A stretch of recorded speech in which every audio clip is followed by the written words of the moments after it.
Now to the Supreme Court cases that could impact millions of Americans with federal student loan debt.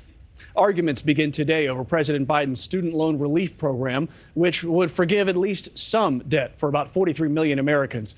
Though popular with many borrowers, the plan has been hit with at least 6 lawsuits, some alleging the president overstepping his authority. Tom Dempsey has more.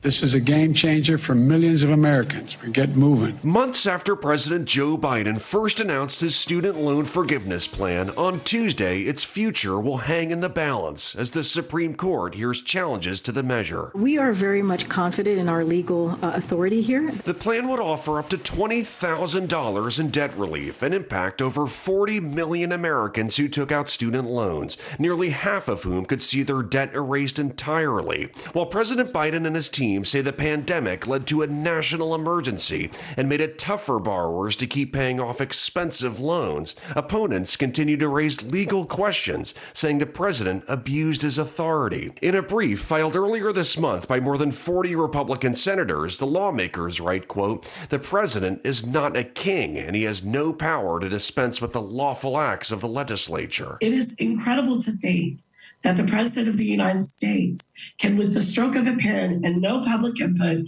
no act of Congress, spend at least $400 billion of our money. But on Monday, the president's team stood by the plan, highlighting how it could help people across the country. By doing this, giving American families a little bit of an opportunity to start a family, to buy a home. And that's how we're seeing this plan and this process. It's unfortunate. For now, the student loan forgiveness measure remains on hold as the Supreme Court weighs what to do, leaving student borrowers wondering what could happen next. We will also note that the nonpartisan Congressional Budget Office estimates the cost of this plan to be over $400 billion over the next 3 decades. While oral arguments kick off at 10 a.m. Eastern time here in D.C., a decision is not expected until June at the earliest. Guys.